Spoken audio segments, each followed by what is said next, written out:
మా apartment ladies అందరం కలిసి ఒకేలాంటి శారీస్ కట్టుకుందామని అయితే ఫిక్స్ అయ్యాము. కానీ బల్క్లో శారీస్ కొనాలంటే మనం చాలా దూరమే ట్రావెల్ చేయాలి కదా. సో అలా వెళ్తుండగా మాకు వరమహాలక్ష్మి సిల్క్ వారు అన్నప్రసాదం పెడుతున్నారని అర్థమైంది. సరే తిందామని చెప్పేసి స్టార్ట్ చేసాము, తినేసాము. ఆఫ్టర్నూన్ కూడా అయిపోయింది.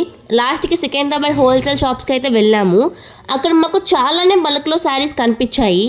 ప్రైస్ బాగుందంటే క్వాలిటీ సెట్ అయ్యేది కాదు, క్వాలిటీ చూద్దామంటే ప్రైస్ సెట్ అయ్యేది కాదు. ఎక్కడికి వెళ్ళినా బల్క్లో శారీస్ లేవమ్మా, సేమ్ కలర్ శారీస్ లేవు అనేవాళ్ళు.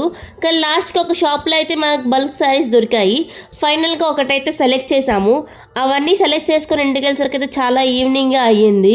చాలా అంటే చాలా కష్టపడ్డాము వాటి కోసం. చాలా షాప్స్, చాలా ఏరియాస్ తిరిగాము. ఎందుకో అంటే బల్క్లో శారీస్ అవ్వడం వల్ల. రేపు చూపిస్తా ఎలా రెడీ అయ్యాను ఏంటి అనేది. అందరూ సబ్స్క్రైబ్ చేసుకోవడం మాత్రం మర్చిపోవద్దు. అప్పుడు మీరందరూ కూడా నా వీడియోస్ చూడొచ్చు. బాయ్.